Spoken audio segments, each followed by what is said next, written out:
Learnerzy Online Education. Hi, welcome to my new class. It's me Harshita.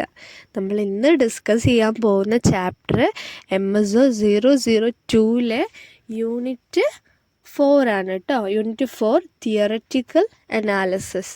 ഇതിൽ ഈ ഒരു ചാപ്റ്ററിൽ നമ്മൾ തിയറിയെ കീറി മുറിച്ച് പരിശോധിക്കാൻ പോവാണ്.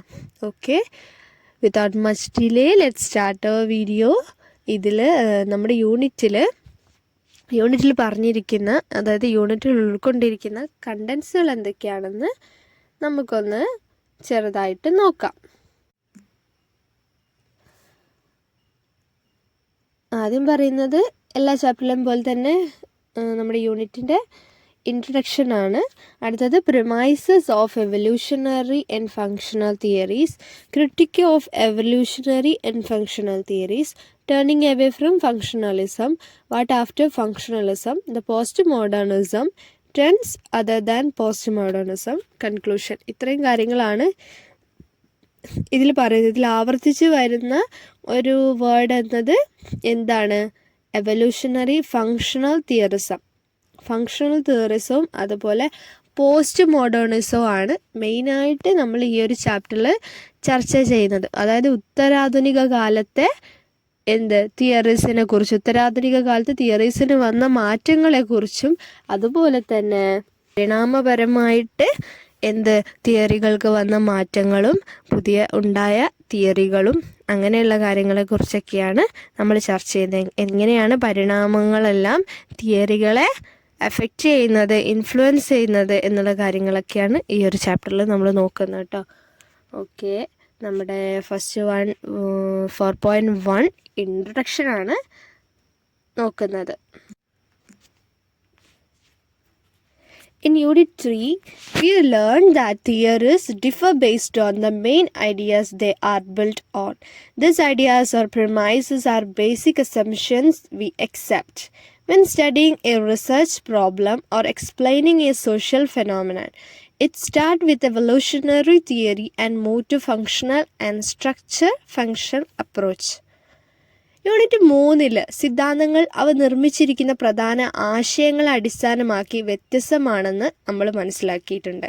ഈ ആശയങ്ങൾ അല്ലെങ്കിൽ ഈ ഒരു പരിസരം, അതായത് സിദ്ധാന്തങ്ങൾ രൂപീകരിക്കുന്ന ആ ഒരു സൈറ്റ് കേട്ടോ, ഈ ഒരു ഗവേഷക പ്രശ്നം പഠിക്കുമ്പോഴോ ഒരു സാമൂഹിക പ്രതിഭാസത്തെ വിശദീകരിക്കുമ്പോഴോ ഞങ്ങൾ അംഗീകരിക്കുന്ന അടിസ്ഥാന അനുമാനങ്ങൾ, അടിസ്ഥാനമായിട്ടുള്ള ആശയങ്ങൾ എന്തൊക്കെയാണെന്ന് പറയുന്നത്? ആശയങ്ങളും അതുപോലെ ആ ഒരു ഗവേഷണം നടത്തുന്ന പരിസരമാണ് ഏറ്റവും പ്രധാനപ്പെട്ടതെന്നാണ് പറയുന്നത്.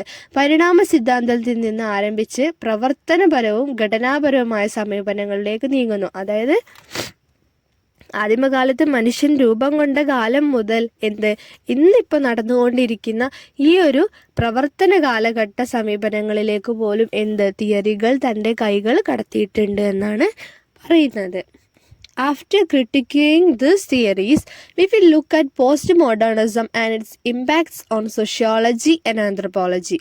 In 1980s and 1990s, social science in America and Europe focused on subjectivity, reflectivity, and the role of authorship, moving away from purely empirical methods. ഈ സിദ്ധാന്തങ്ങളെ വിമർശിച്ചതിന് ശേഷം ഉത്തരാധുനികതയെക്കുറിച്ചും സാമൂഹ്യശാസ്ത്രത്തിലും നരവംശാസ്ത്രത്തിലും അതിൻ്റെ സ്വാധീനവും നോക്കാം. 1980കളിലും 1990കളിലും അമേരിക്കയിലെയും യൂറോപ്പിലെയും സാമൂഹിക ശാസ്ത്രങ്ങൾ വ്യക്തിനിഷ്ഠത, റിഫ്ലക്സിവിറ്റി, കർത്തവ്യത്വത്തിൽ പങ്ക് എന്നിവയിൽ ശ്രദ്ധ കേന്ദ്രീകരിച്ചിട്ടുണ്ട്. പൂർണ്ണമായും അനുഭവപരമായ രീതികളിൽ നിന്ന് മാറി.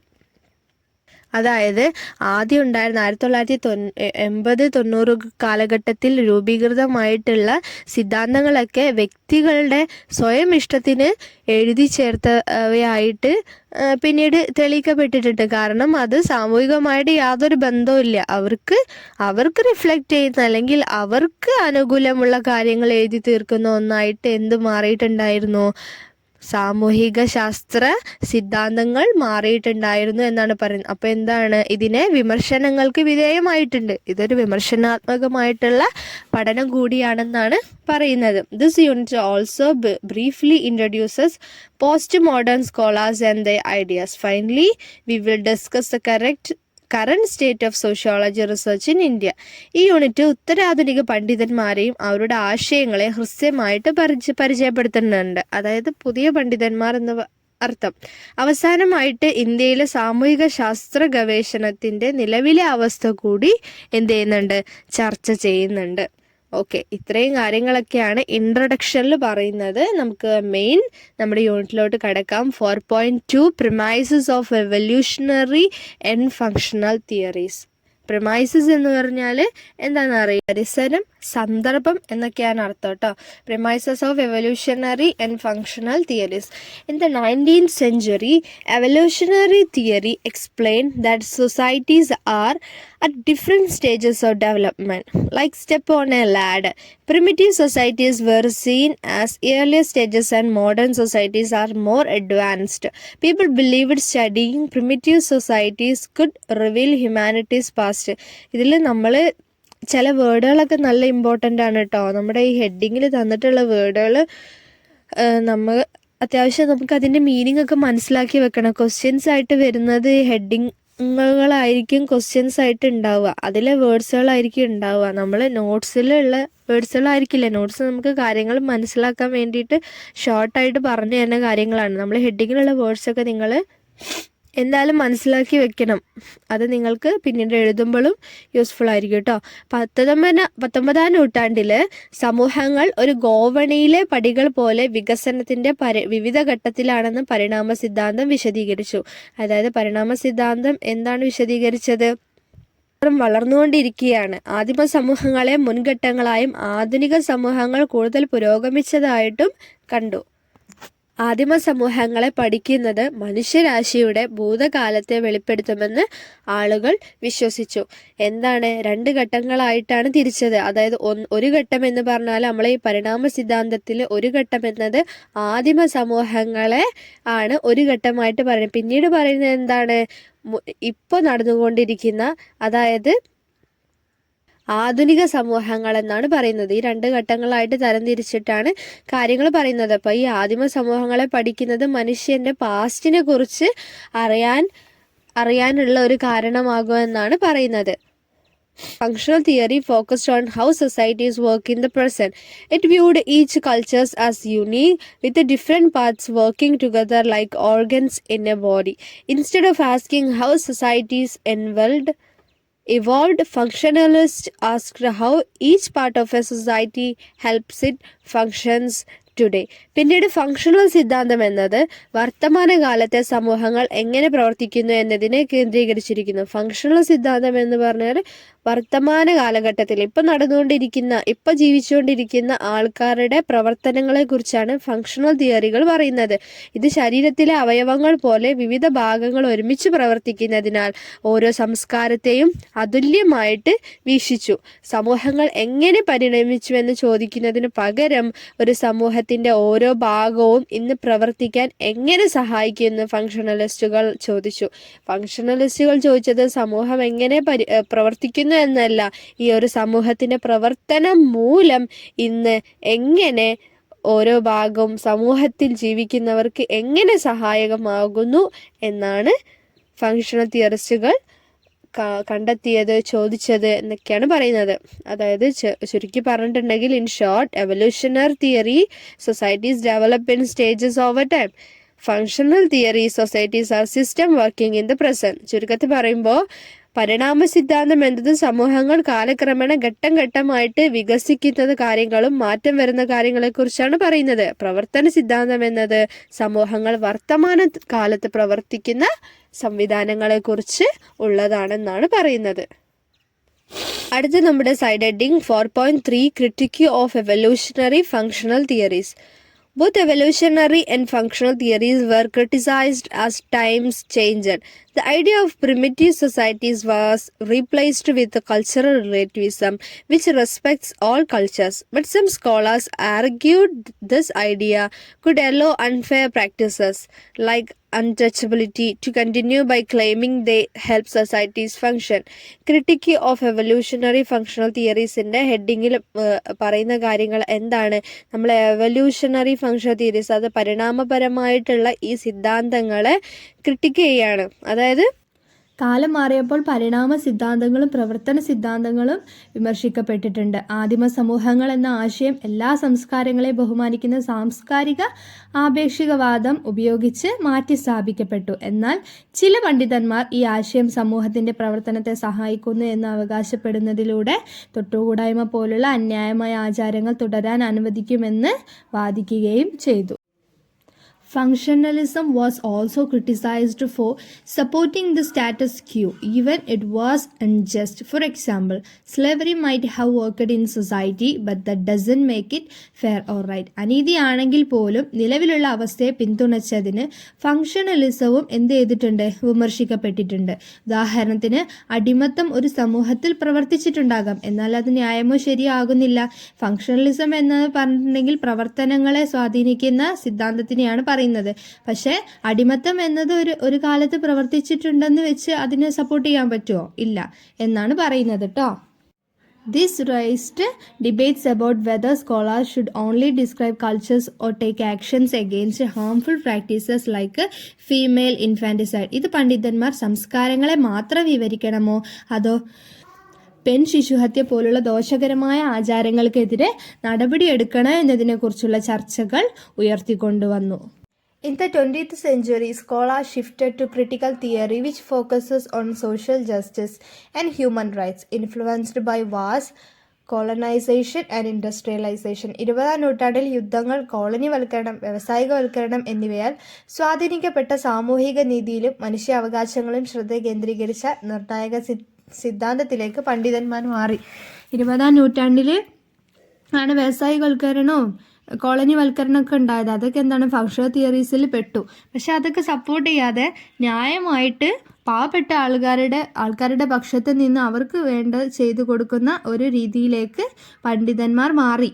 പ്രവൃത്തിയിൽ മാത്രമല്ല, ആ പ്രവൃത്തി കൊണ്ടുണ്ടാകുന്ന ഫലങ്ങളും അവരെന്ത് ചെയ്തു? നിഗമനത്തിൽ കൊണ്ടുവന്നു. ആ നിഗമനത്തിൻ്റെ നല്ലതിന് വേണ്ടി, അതായത് പ്രവൃത്തിയിൽ നിന്നുണ്ടാകുന്ന ഫലത്തിൻ്റെ നന്മയ്ക്ക് വേണ്ടി അവർ ഫങ്ഷണൽ തിയറീസിനെ എതിർത്തു എന്നാണ് പറയുന്നത്. Thinkers like Foucault and Gramsci also argued that objective science often supported powerful groups, making people rethink how society and power are connected. Foucault, Gramsci തുടങ്ങിയ ചിന്തകരും വസ്തുനിഷ്ഠമായ ശാസ്ത്രം പലപ്പോഴും ശക്തമായ ഗ്രൂപ്പുകളെ പിന്തുണയ്ക്കുന്നു. സമൂഹവും അധികാരവും എങ്ങനെ ബന്ധപ്പെട്ടിരിക്കുന്നുവെന്ന് ആളുകളെ പുനർവിചിന്തനം ചെയ്യാൻ പ്രേരിപ്പിച്ചു. ചിന്തകരെന്ത് ചെയ്യുന്നു? വസ്തുനിഷ്ഠമായ ശാസ്ത്രം എന്ത് ചെയ്യുന്നു? പലപ്പോഴും ശക്തമായ ഗ്രൂപ്പുകളെയാണ് പിന്തുണയ്ക്കുന്നത്. അതായത് പദവിയുള്ള ഗ്രൂപ്പുകളെ, പണമുള്ള ഗ്രൂപ്പുകളെ ആണ് പിന്തുണച്ച് കാര്യങ്ങൾ ചെയ്യുന്നതെന്നാണ് പറയുന്നത്. In short, theories evolved to focus more on justice, change and inequality rather than just how societies function.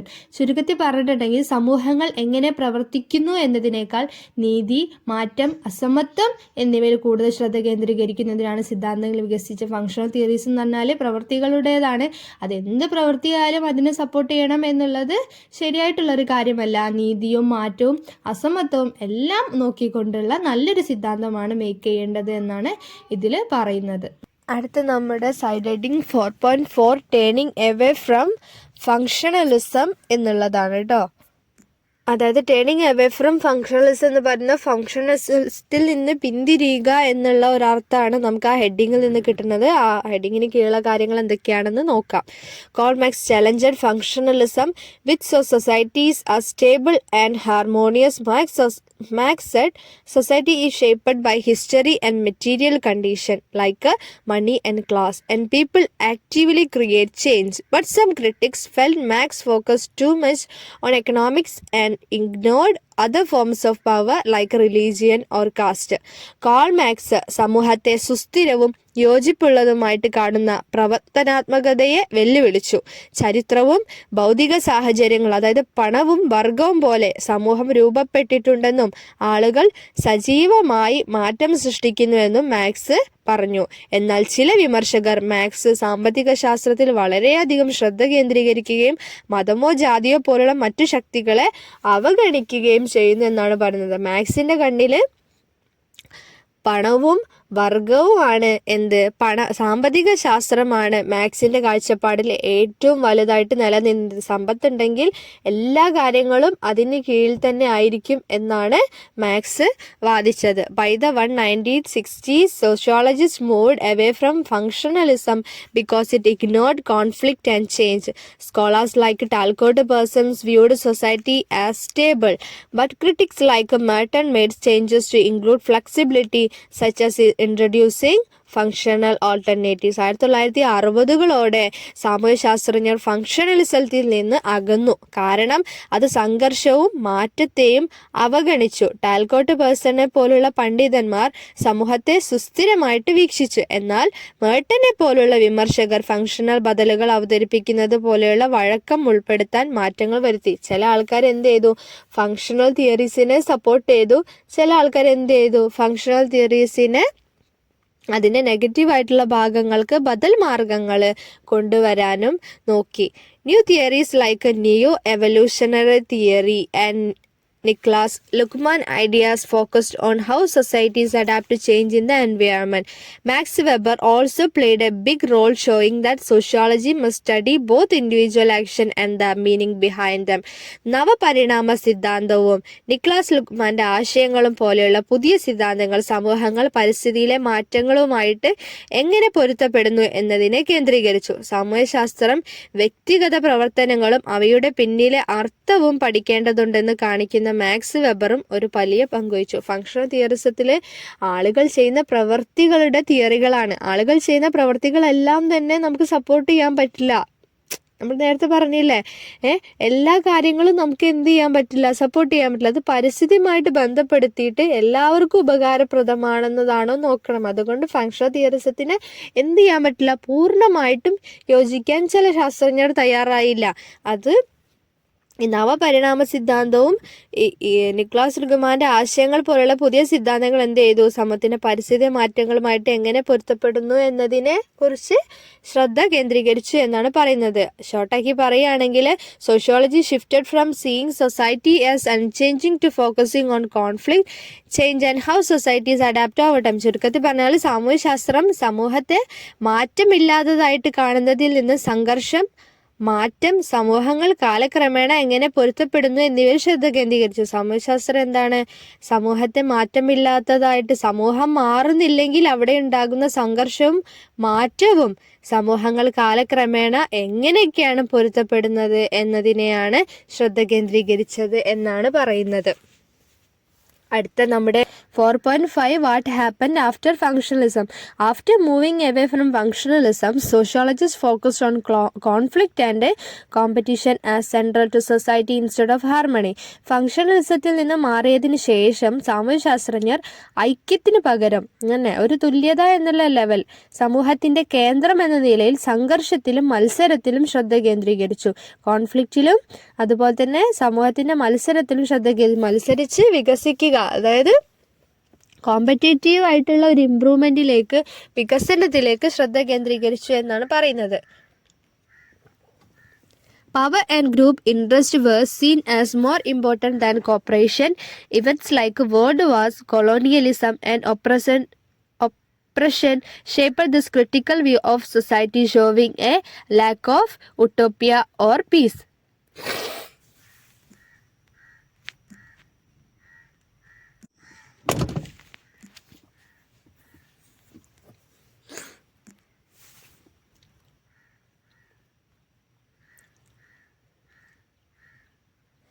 അധികാരവും ഗ്രൂപ്പ് താല്പര്യങ്ങളും സഹകരണത്തെക്കാൾ പ്രധാനമായിട്ട് അവർ കണ്ടു. ലോകമഹായുദ്ധങ്ങൾ, കൊളോണിയലിസം, അടിച്ചമർത്തൽ തുടങ്ങിയ സംഭവങ്ങൾ സമൂഹത്തെക്കുറിച്ചിട്ടുള്ള ഈ വിമർശനാത്മക വീക്ഷണത്തെ രൂപപ്പെടുത്തി. ഉട്ടോപ്യയുടെ സമാധാനത്തിന്റെ അഭാവം ഇത് കാണിക്കുന്നു എന്നാണ് പറഞ്ഞത്. അധികാരവും ഗ്രൂപ്പ് താല്പര്യങ്ങളും സഹകരണത്തെക്കാൾ പ്രധാനമായിട്ട് കണ്ടു. സഹകരണം എന്നുള്ളതിനേക്കാളും ഗ്രൂപ്പിന്റെ താല്പര്യങ്ങൾ, സഹകരിക്കുക, അതായത് ഓരോരുത്തരുടെ ഓരോ ആഗ്രഹങ്ങൾ സഹകരിക്കുക എന്നുള്ളതിന് പകരം ഗ്രൂപ്പിന്റെ താല്പര്യങ്ങൾക്ക് പ്രാധാന്യം കണ്ടു തുടങ്ങി എന്നാണ്. കൊളോണിയലിസം, അടിച്ചമർത്തൽ തുടങ്ങിയ സംഭവങ്ങൾ സമൂഹത്തെക്കുറിച്ചിട്ടുള്ള ഈ ഒരു വിമർശനാത്മക വീക്ഷണത്തെ രൂപപ്പെടുത്തി. കൊളോണിയലിസം, അടിച്ചമർത്തലും വന്നപ്പോൾ ഓരോരുത്തരുടെ പേഴ്സണലായിട്ടുള്ള പ്രവർത്തികളല്ലല്ലോ സപ്പോർട്ട് ചെയ്തത്.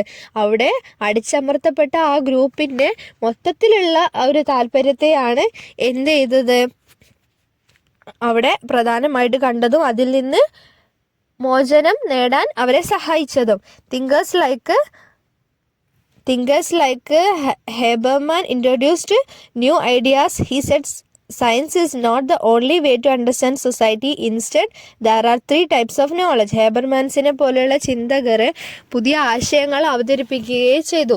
സമൂഹത്തെ മനസ്സിലാക്കാനുള്ള ഒരേ ഒരു മാർഗം ശാസ്ത്രം മാത്രമല്ലെന്ന് അദ്ദേഹം പറഞ്ഞു. പകരം 3 തരത്തിലുള്ള അറിവുകളുണ്ടെന്ന് അദ്ദേഹം പറഞ്ഞു. 1 empirical knowledge, 2 historical knowledge, 3 critical knowledge. Empirical knowledge എന്ന് പറയുമ്പോൾ ബേസ്ഡ് ഓൺ ഒബ്സർവേഷൻ, അതായത് നിരീക്ഷണത്തെ അടിസ്ഥാനമാക്കി, പ്രകൃതിശാസ്ത്രം എന്ന പോലെ നിരീക്ഷണത്തെ അടിസ്ഥാനമാക്കിയിട്ടുള്ളതാണ് എംപിരിക്കൽ നോളജ്.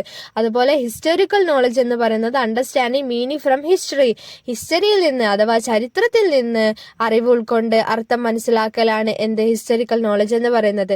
ക്രിട്ടിക്കൽ നോളജ് എന്ന് പറയുമ്പോൾ studying oppression and it's causes, അതായത് അടിച്ചമർത്തലുകളും അതിൻ്റെ കാരണങ്ങൾ പരിശോധിക്കുന്നു. അതായത് പുതിയതായിട്ട് ഉണ്ടായിട്ട് വരുന്ന പ്രശ്നങ്ങളെക്കുറിച്ച് പഠിക്കുന്നതിലൂടെയാണ് ഈ ലോകത്തെക്കുറിച്ച് മനസ്സിലാക്കാൻ, അതായത് സമൂഹത്തെ മനസ്സിലാക്കാനുള്ള മാർഗങ്ങളായിട്ട് അദ്ദേഹം എന്ത് ചെയ്യുന്നത്, പറയുന്നത് എന്നാണ് പറയുന്നത്. Another important theory was structuralism, which used language as a model to understand society. Scholars like Levi-Strauss focused on myths, kinship, and how the human mind structures culture. This combined ideas from both functionalism and structuralism. സമൂഹത്തെ മനസ്സിലാക്കാൻ ഭാഷയെ ഒരു മാതൃകയായിട്ട് ഉപയോഗിച്ച ഘടനാവാദമായിരുന്നു മറ്റൊരു പ്രധാന സിദ്ധാന്തം. Levy സ്ട്രോസിനെ പോലുള്ള പണ്ഡിതർ മിഥ്യകൾ, ബന്ധുത്വം, മനുഷ്യ മനസ്സ്, സംസ്കാരത്തെ എങ്ങനെ രൂപപ്പെടുത്തുന്നു എന്നിവയിൽ ശ്രദ്ധ കേന്ദ്രീകരിച്ചു. ഇത് പ്രവർത്തനപരതയിൽ നിന്ന് ഘടനാവാദത്തിൽ നിന്നുമുള്ള ആശയങ്ങളെ സംയോജിപ്പിക്കുകയും ചെയ്തു. In the US, Goethe introduced a new way of studying culture. He emphasized detailed descriptions called thick description to understand how people create meaning in their lives. This gave deeper insight into human experiences. US-ൽ Geertz സംസ്കാരം പഠിക്കുന്നതിനുള്ള ഒരു പുതിയ മാർഗം അവതരിപ്പിച്ചു. ആളുകൾ അവരുടെ ജീവിതത്തിൽ അർത്ഥം സൃഷ്ടിക്കുന്നത് എങ്ങനെയെന്ന് മനസ്സിലാക്കാൻ വിശദമായ വിവരണങ്ങൾ, അതായത് കട്ടിയുള്ള വിവരണങ്ങൾ എന്ന് വിളിക്കപ്പെടുന്നു, അദ്ദേഹം ഊന്നൽ നൽകി. ഇത് മനുഷ്യന്റെ അനുഭവങ്ങളിലേക്ക് ആഴത്തിലുള്ള ഉൾക്കാഴ്ച നൽകി. These changes paved the way of postmodernism, which challenged older ideas and born new ways to look at society. ഈ മാറ്റങ്ങൾ ഉത്തരാധുനികതയ്ക്ക് വഴിയൊരുക്കി. അത് പഴയ ആശയങ്ങളെ വെല്ലുവിളിക്കുകയും സമൂഹത്തെ നോക്കാൻ പുതിയ വഴികൾ കൊണ്ടുവരികയും ചെയ്തു. ഈ ഒരു ഭാഗത്ത് പറയുന്ന ഫങ്ഷണൽ തിയറിസത്തില് ആദിമ സമൂഹങ്ങൾ മുതൽ മാറ്റമില്ലാതെ സ്ഥിരതയോട് നിലനിൽക്കുന്ന ഈ ഒരു ഫങ്ഷണൽ തിയറിയെ അവർ എതിർക്കുകയാണ് ചെയ്യുന്നത്. കാരണം എന്താണ്, അതിൽ മാറ്റങ്ങൾ വന്നാലേ സമൂഹത്തിലെ പ്രശ്നങ്ങൾക്ക് പരിഹാരമാവുകയും അതുപോലെ വികസനങ്ങൾ സാധ്യമാവുകയും ചെയ്യുമെന്നാണ് പറഞ്ഞത്. സമൂഹത്തെ കൂടുതൽ ക്രിട്ടിസൈസ് ചെയ്യാനും സമൂഹത്തിൽ പ്രശ്നങ്ങൾ ഉണ്ടാവാതെ അല്ലെങ്കിൽ പ്രശ്നങ്ങൾക്ക് പരിഹാരം കാണണമെങ്കിൽ അതിന് മാറ്റങ്ങൾ വരണം എന്നാണ് പറയുന്നത്. സമൂഹത്തിൽ നീതി പുലർത്താൻ അതിൽ മാറ്റങ്ങൾ വരണം. അതിന് വേണ്ടിയിട്ട് പുതിയ പുതിയ കണ്ടെത്തലുകളും പുതിയ പഠന രീതികളും ഓരോരുത്തരും എന്ത് ചെയ്തിട്ടുണ്ട്, കൊണ്ടുവന്നിട്ടുണ്ട് എന്നാണ് പറയുന്നത്. അടുത്തത് പറയുന്നത് 4.6 പോസ്റ്റ് മോഡേണിസം ആണ്. Post modernism changed how we think about knowledge. It said that what we call truth is not absolute but shaped by the background and biases of the people who create it.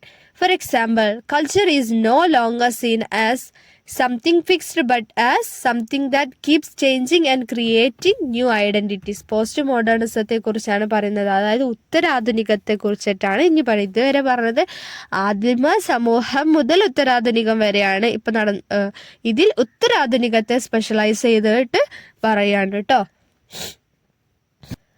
ഉത്തരാധുനികത അറിവിനെക്കുറിച്ച് നാം ചിന്തിക്കുന്ന രീതിയെ മാറ്റിമറിച്ചു. നമ്മൾ സത്യം എന്ന് വിളിക്കുന്നത് കേവലമല്ല, മറിച്ച് അത് സൃഷ്ടിക്കുന്ന ആളുകളുടെ പശ്ചാത്തലത്തിലും പക്ഷപാതത്തിലും രൂപപ്പെട്ടതാണ്. ഉദാഹരണത്തിന്, സംസ്കാരം ഇനി സ്ഥിരമായ ഒന്നായിട്ട് കാണുന്നില്ല, മറിച്ച് മാറിക്കൊണ്ടിരിക്കുകയും പുതിയ ഐഡന്റിറ്റികൾ സൃഷ്ടിക്കുകയും ചെയ്യുന്ന ഒന്നായിട്ടാണ് കാണുന്നത്. സത്യം എന്നത് എന്തല്ല, കേവലം ഒരു അറിവ് മാത്രമല്ല, ആളുകൾ ജീവിക്കുന്ന പശ്ചാത്തലത്തിലും അവരുടെ ജീവിതത്തിൽ നിന്നും കീറിയെടുക്കുന്നതാണ് സത്യങ്ങൾ എന്ന് പറയുന്നത് എന്നാണ് പറയുന്നത്.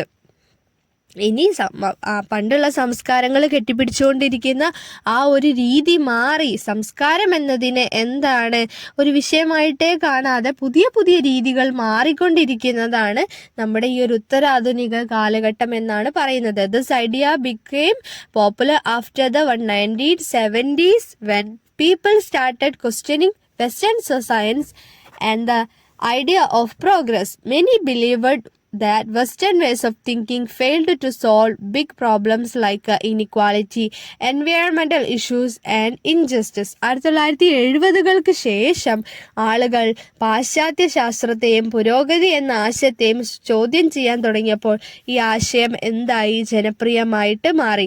അസമത്വം, പാരിസ്ഥിതിക പ്രശ്നങ്ങൾ, അനീതി തുടങ്ങിയ വലിയ പ്രശ്നങ്ങൾ പരിഹരിക്കുന്നതിൽ പാശ്ചാത്യ ചിന്താരീതികൾ പരാജയപ്പെട്ടുവെന്ന് പലരും വിശ്വസിച്ചു. പുരോഗതി എന്ന ആശയത്തെ മാത്രം മുൻനിർത്തിക്കൊണ്ട് അസമത്വവും പാരിസ്ഥിതിക പ്രശ്നങ്ങൾ എന്താക്കി അവര് മൈൻഡ് ചെയ്തില്ല. പുരോഗതി മാത്രമായിരുന്നു അവരുടെ ലക്ഷ്യം. അതുകൊണ്ട് പരിസ്ഥിതിക്കുള്ള പ്രശ്നങ്ങളോ മറ്റുള്ളവർക്കുള്ള പ്രശ്നങ്ങളോ ഒന്നും എന്ത് ചെയ്തില്ല, ഉത്തരാധുനിക കാലഘട്ടം എന്ത് ചെയ്തില്ല, മൈൻഡ് ചെയ്തില്ല. Scholars from different races, genders and classes began to challenge the traditional dominance of white male academics. Feminists and critics of colonialism rewrote history to include the voices of oppressed people. വിവിധ വശങ്ങളിൽ നിന്നും ലിംഗങ്ങളിൽ നിന്നും ക്ലാസുകളിൽ നിന്നുമുള്ള പണ്ഡിതന്മാർ വെളുത്ത പുരുഷന്മാരുടെ പരമ്പരാഗത ആധിപത്യത്തെ വെല്ലുവിളിക്കാൻ തുടങ്ങി. അതായത് വെസ്റ്റേൺ ആയിട്ടുള്ള ആൾക്കാരുടെ, വെസ്റ്റേൺ മെൻസിന്റെ പരമ്പരാഗത ആധിപത്യത്തെ വെല്ലുവിളിക്കാൻ തുടങ്ങി. ഫെമിനിസ്റ്റുകളും കൊളോണിയലിസത്തിന്റെ വിമർശകരും അടിച്ചമർത്തപ്പെട്ട് ജനങ്ങളുടെ ശബ്ദം ഉൾക്കൊള്ളാൻ ചരിത്രം തിരുത്തിയെഴുതി. അതായത് പണ്ട് കാലങ്ങളിൽ കോളനികളായിരുന്നു. ഇപ്പൊ ഇന്ത്യ ഉൾപ്പെടെ ഏഷ്യ ഉൾപ്പെടെ എല്ലാവരും കോളനികളായിരുന്നു. നമ്മളെ അടിച്ചമർത്തി വെച്ചിരുന്നത് ആരാണ്? ഇംഗ്ലണ്ടുകാരും ബ്രിട്ടീഷുകാരൊക്കെയാണ്. അവരെയാണ് വൈറ്റ് മാൻ എന്ന് പറഞ്ഞുകൊണ്ട് ഉദ്ദേശിക്കുന്നത് കേട്ടോ. അവരൊക്കെ എന്ത് ചെയ്തു? അവരുടേതായ രീതിയിലായിരുന്നു അന്ന് പ്രബന്ധങ്ങൾ ഉണ്ടാക്കിയിരുന്നത്. അവർക്ക് അനുകൂലമായ രീതിയിലായിരുന്നു, എല്ലാം സമാധാനപൂർവ്വമാണ്, എല്ലാവർക്കും സന്തോഷമാണ് എന്നുള്ള രീതിയിലുള്ള പ്രബന്ധങ്ങളായിരുന്നു, നിഗമനങ്ങളായിരുന്നു അന്ന് തന്നിട്ടുണ്ടായിരുന്നത്. അതിനെയൊക്കെ എന്ത് ചെയ്തു? ഉത്തരാധുനിക കാലഘട്ടത്തിൽ തിരുത്തി ചെയ്തു. ഉത്തരാധുനിക കാലഘട്ടത്തിൽ നന്മയും ഉണ്ട്, നെഗറ്റിവിറ്റിയും ഉണ്ട്, പോസിറ്റിവിറ്റിയും ഉണ്ട് എന്നാണ് പറയുന്നത് കേട്ടോ.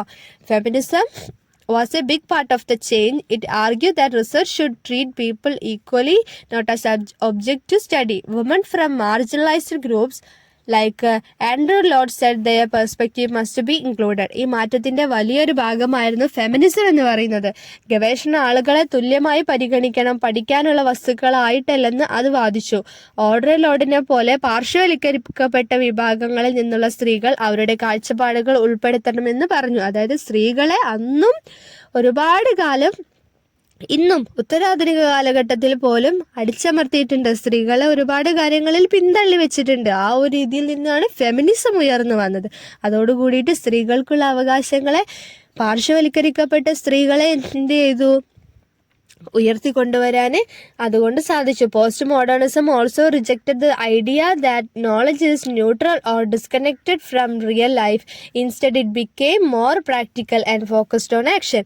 അറിവ് നിഷ്പക്ഷമാണ് അല്ലെങ്കിൽ യഥാർത്ഥ ജീവിതത്തിൽ നിന്ന് വിച്ഛേദിച്ചിരിക്കുന്നു എന്ന ആശയം ഉത്തരാധുനികത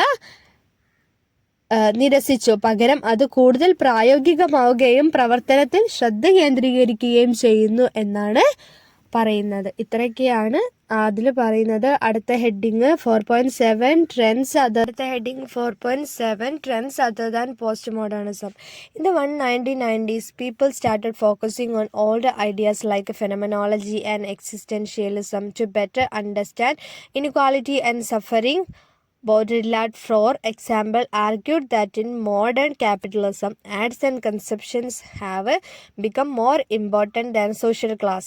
He believed that things like advertisements now control what people want and need. 1990-കളിൽ അസമത്വവും കഷ്ടപ്പാടും നന്നായി മനസ്സിലാക്കാൻ ആളുകൾ പ്രതിഭാസങ്ങളും അസ്തിത്വവാദവും പോലുള്ള പഴയ ആശയങ്ങളിൽ ശ്രദ്ധ കേന്ദ്രീകരിക്കാൻ തുടങ്ങി. ഉദാഹരണത്തിന്, ആധുനിക മുതലാളിത്തത്തിൽ പരസ്യങ്ങൾക്കും ഉപഭോഗത്തിനും സാമൂഹിക വർഗത്തേക്കാൾ പ്രാധാന്യമുണ്ടെന്ന് ബ്രോഡില്ലാർഡ് വാദിച്ചു. പരസ്യങ്ങൾ പോലുള്ള കാര്യങ്ങൾ ഇപ്പോഴും ആളുകൾക്ക് ആവശ്യമുള്ളതും ആവശ്യമില്ലാത്തതിനെയും നിയന്ത്രിക്കുന്നുവെന്ന് അദ്ദേഹം വിശ്വസിച്ചു. ഗ്രാംസ്കി's ideas of hegemony explained that power is maintained not just through force but through culture. Foucault built on this idea, showing that knowledge and power are closely linked. He argued that culture is not fixed, it can both control and empower people. ആധിപത്യത്തെക്കുറിച്ചുള്ള ഗ്രാംഷിയുടെ ആശയം അധികാരം നിലനിർത്തുന്നത് ബലപ്രയോഗത്തിലൂടെ മാത്രമല്ല സംസ്കാരത്തിലൂടെയും കൂടെയാണെന്ന് വിശ്വസിച്ചു. അറിവും ശക്തിയും തമ്മിൽ അടുത്ത ബന്ധമുണ്ടെന്ന് കാണിച്ചുകൊണ്ട് ഫൂക്കോ ഈ ആശയം കെട്ടിപ്പടുത്തു.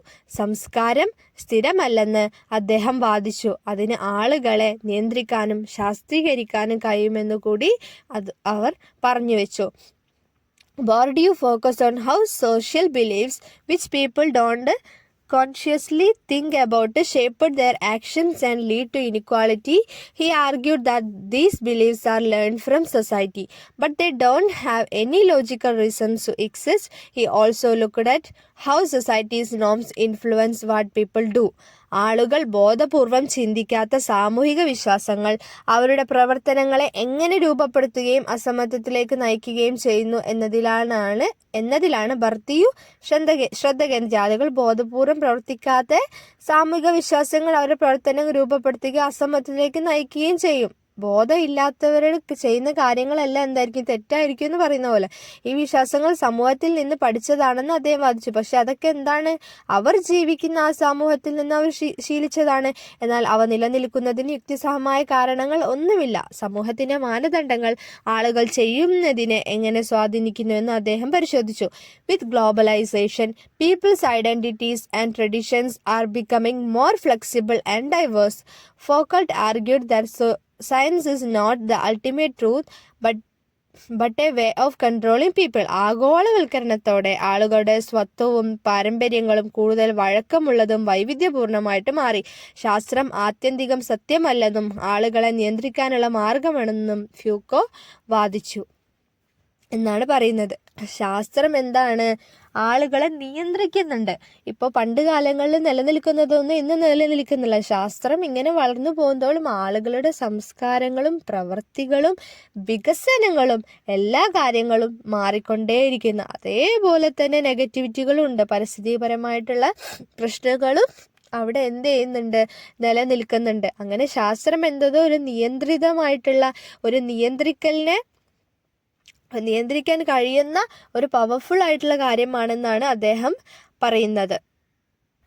Today people focus on embracing diversity and striving four equality. Social scientist encourage people to be active in shaping their own society, working towards a better and fairer world. ഇന്ന് ആളുകൾ വൈവിധ്യത്തെ ഉൾക്കൊള്ളുന്നതിലും സമത്വത്തിനായി പരിശ്രമിക്കുന്നതിലും ശ്രദ്ധ കേന്ദ്രീകരിക്കുന്നു. സാമൂഹിക ശാസ്ത്രജ്ഞർ ആളുകളെ അവരുടെ സ്വന്തം സമൂഹത്തെ രൂപപ്പെടുത്തുന്നതിൽ സജീവമായിരിക്കാൻ പ്രോത്സാഹിപ്പിക്കുന്നുണ്ട്.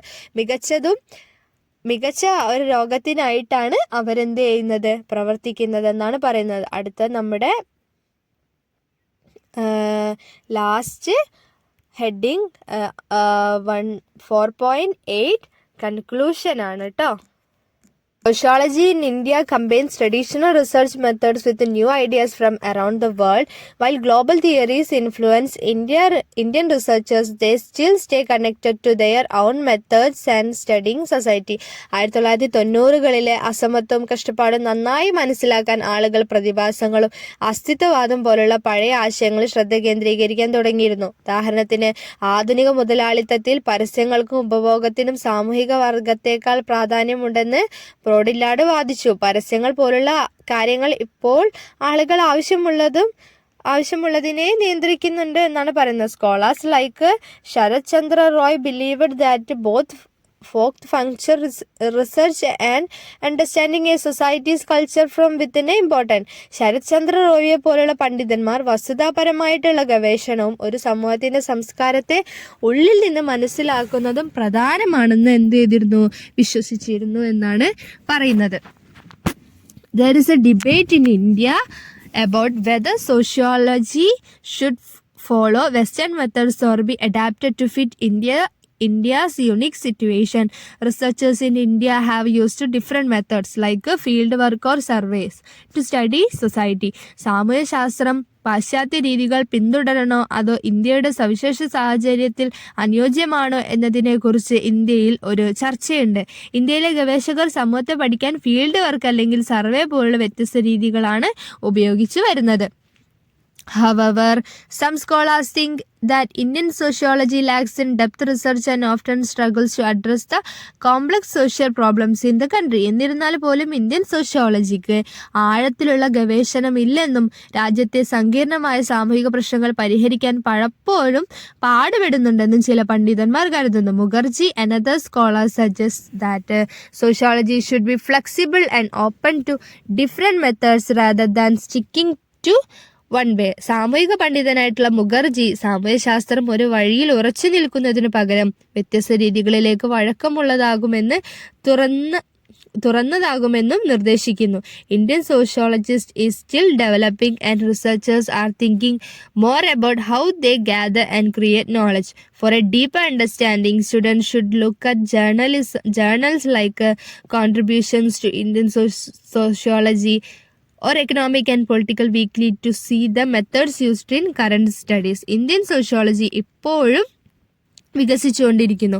ഗവേഷകർ അറിവ് ശേഖരിക്കുകയും സൃഷ്ടിക്കുകയും ചെയ്യുന്നതിനെക്കുറിച്ച് കൂടുതൽ ആഴത്തിൽ ചിന്തിക്കുന്നു. കൂടുതൽ ആഴത്തിലുള്ള ധാരണയ്ക്കായി നിലവിലെ പഠനങ്ങളിൽ ഉപയോഗിക്കുന്ന രീതികൾ കാണുന്നതിന് വിദ്യാർത്ഥികൾ ഇന്ത്യൻ സോഷ്യോളജിയിലേക്കുള്ള സംഭാവനകൾ അല്ലെങ്കിൽ എക്കണോമിക്സ് ആൻഡ് പൊളിറ്റിക്കൽ വീക്കിലി പോലുള്ള ജേർണലുകൾ നോക്കണം. അതിലൊക്കെ നോക്കിയാൽ എന്ത് കാണാം? ഇന്ത്യൻ സോഷ്യോളജിയുടെ പുതിയ സോഷ്യോളജി പരമായിട്ടുള്ള വികസന മാതൃകകൾ കണ്ടെത്താനുള്ള മാർഗങ്ങളിലുള്ള പുതിയ കണ്ടെത്തലുകളൊക്കെ കാണാൻ പറ്റും എന്നാണ് പറയുന്നത് കേട്ടോ. ഇത്രയും കാര്യങ്ങളൊക്കെയാണ് നമ്മുടെ ഈ ഒരു ചാപ്റ്ററിൽ നമ്മൾ ഡിസ്കസ് ചെയ്തത്. നമുക്കിതിൻ്റെ പ്രധാനപ്പെട്ട ഒബ്ജക്റ്റീവ്സും കൂടെ എന്താണെന്നൊന്ന് ജസ്റ്റ് നോക്കാം കേട്ടോ. ഇതിൻ്റെ ഒബ്ജക്റ്റീവ്സ് ലക്ഷ്യങ്ങൾ പറയുന്നത്, it is expected that after reading unit 4 you will able to learn and discuss the following themes: theoretical analysis of data collected in terms of evolutionary and functionalist premises and the criticus. പരിണാമപരവും പ്രവർത്തനപരമായിട്ടുള്ള പരിസരങ്ങളും അവയുടെ വിമർശനവും കണക്കിലെടുത്ത് ശേഖരിച്ച ഡാറ്റയുടെ ഒരു സൈദ്ധാന്തികമായിട്ടുള്ള വിശകലനം ചെയ്യാൻ നിങ്ങൾ പ്രിപ്പയർ ആയിരിക്കണം. അതുപോലെ ഇനി Indian 1980s and 90s abandoning of the empirical approach the favor of subjectivity and reflexivity. അതുപോലെ തന്നെ 1980കളിലും 90കളിലും ആത്മനിഷ്ഠയ്ക്കും പ്രതിഫലനത്തിനും അനുകൂലമായ അനുപരപരമായ സമീപനത്തെ ഉപേക്ഷിച്ചു. അതായത് ഫങ്ഷണലിസം ആണ് കേട്ടോ അവിടെ പറയുന്നത്. അത് ഉപേക്ഷിച്ചിരുന്നു. അതിനെക്കുറിച്ച് നമ്മൾ അറിവുണ്ടായിരിക്കണം. അതുപോലെ തന്നെ emergence of post modernism and yet in most religions including India adherence to older methodology on fact finding. ഉത്തരാധുനികതയുടെ കടന്നുവരവോടുകൂടി ഇന്ത്യ ഉൾപ്പെടെയുള്ള മിക്ക പ്രദേശങ്ങളും വസ്തുത അന്വേഷണത്തിന്റെ പഴയ രീതിശാസ്ത്രമാണ് പിന്തുടരുന്നത് എന്നാണ് പറഞ്ഞത്. പഴയ രീതികൾ വീണ്ടും നമ്മൾ പിന്തുടരുന്നു ഉണ്ട് എന്നുള്ളതാണ്. അതാണ് നമ്മൾക്ക് വിമർശിക്കപ്പെട്ടിട്ടുള്ളത്. ഇന്ത്യ ഇപ്പോഴും പഴയ ഒരു രീതിയിൽ തന്നെ നിലനിൽക്കുകയാണ് എന്നുള്ളത് ഇപ്പോൾ നമ്മൾ പറഞ്ഞു. പക്ഷേ ഇന്ത്യയിൽ എന്താണ് ഈ കാലത്തായിട്ട് ഉത്തരാധുനിക കാലഘട്ടത്തിൽ മാറ്റങ്ങൾ വന്നുകൊണ്ടിരിക്കുന്നു കൂടി ഇവിടെ പറഞ്ഞു വെക്കുന്നുണ്ട് കേട്ടോ. ഇത്രയും കാര്യങ്ങളാണ് നമുക്ക് ഇതിൽ നിന്ന് മനസ്സിലാക്കേണ്ടത് എന്നുള്ളതാണ് ഈ ഒബ്ജക്റ്റിവിറ്റിയുടെ ഭാഗത്ത് പറയുന്നത്. ഓക്കെ, അപ്പോൾ നന്നായിട്ട് പഠിക്കുക. Best of luck. അതുപോലെ തന്നെ നോട്ട്സൊക്കെ പ്രിപ്പയർ ചെയ്ത് വെക്കണം, വേർഡ്സൊക്കെ നോക്കി വെക്കണം. നമുക്ക് നോട്ട്സൊക്കെ നിങ്ങൾ സ്വന്തം ഹാൻഡ് റൈറ്റിങ്ങിൽ എഴുതുന്നത് നിങ്ങൾക്ക് പിന്നീട് എഴുതുമ്പോൾ ഉള്ള ബുദ്ധിമുട്ട് കുറയ്ക്കും. സോ നമുക്ക് നമ്മുടെ ക്ലാസ് ഇവിടെ അവസാനിപ്പിക്കാം. Okay, thank you for watching my video. See you in the next class. By.